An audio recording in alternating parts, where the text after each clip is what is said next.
ਜੀ ਕਪਾਸ ਦੇ ਉੱਪਰ ਇਸ ਵਕਤ ਡਸਕੀ ਬਗ ਦੇ ਹਮਲੇ ਦੀ ਰਿਪੋਰਟਸ ਆਈਆਂ ਨੇ। ਡਸਕੀ ਬਗ ਜਿਹੜਾ ਹੁੰਦਾ ਹੈ ਰਸ ਚੂਸ ਕੀੜਿਆਂ ਦੇ ਵਿੱਚ ਸ਼ੁਮਾਰ ਹੁੰਦਾ ਹੈ, ਲੇਕਿਨ ਇਹਦੀ ਖਾਸ ਨੇਚਰ ਇਹ ਹੁੰਦੀ ਹੈ ਕਿ ਇਹ ਜਾਂ ਤਾਂ ਫੁੱਲ ਦੇ ਅੰਦਰ ਮੌਜੂਦ ਹੁੰਦਾ ਹੈ ਔਰ ਫੁੱਲ ਦੇ ਘੇਰੇ ਦਾ ਬਾਇਸ ਬਣਦਾ ਹੈ, ਜਾਂ ਫਿਰ ਟਿੰਡੇ ਵਾਲੇ ਜਿਹੜੇ ਸਾਈਡ ਦੇ ਸਬਜ਼ ਪੱਤੇ ਨੇ ਉਹਨਾਂ ਦੇ ਵਿੱਚ ਮੌਜੂਦ ਹੋਏਗਾ। ਇਹ ਵਾਹਦ ਰਸ ਚੂਸ ਕੀੜਾ ਹੈ ਜਿਹੜਾ ਟੱਕ ਵੀ ਲਗਾ ਦਿੰਦਾ ਹੈ, ਪੱਤਿਆਂ ਨੂੰ ਵੀ ਟੱਕ ਲਗਾ ਦਿੰਦਾ ਹੈ, ਟਿੰਡੇ ਨੂੰ ਵੀ ਲਗਾ ਦਿੰਦਾ, ਔਰ ਅਕਸਰ ਔਕਾਤ ਫੁੱਲ ਦਾ ਘੇਰਾ ਵੀ ਇਹਦੀ ਵਜ੍ਹਾ ਤੋਂ ਹੋ ਰਿਹਾ ਹੁੰਦਾ ਹੈ।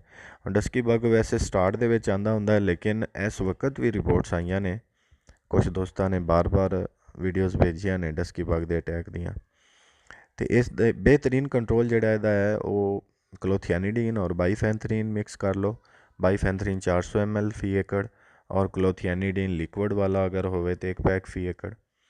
ਇਹ ਦੋਨੋਂ ਮਿਕਸ ਕਰਕੇ ਅਗਰ ਸਪਰੇਅ ਹੋਵਣ, ਲੇਕਿਨ ਸਪਰੇਅ ਕਰਨ ਵਾਲਾ ਬੰਦਾ ਇਹ ਚੀਜ਼ ਜ਼ਹਨ 'ਚ ਰੱਖੇ ਕਿ ਜਿਹੜਾ ਉਹਦਾ ਟਾਰਗੇਟ ਹੈ ਉਹ ਜਾਂ ਫੁੱਲ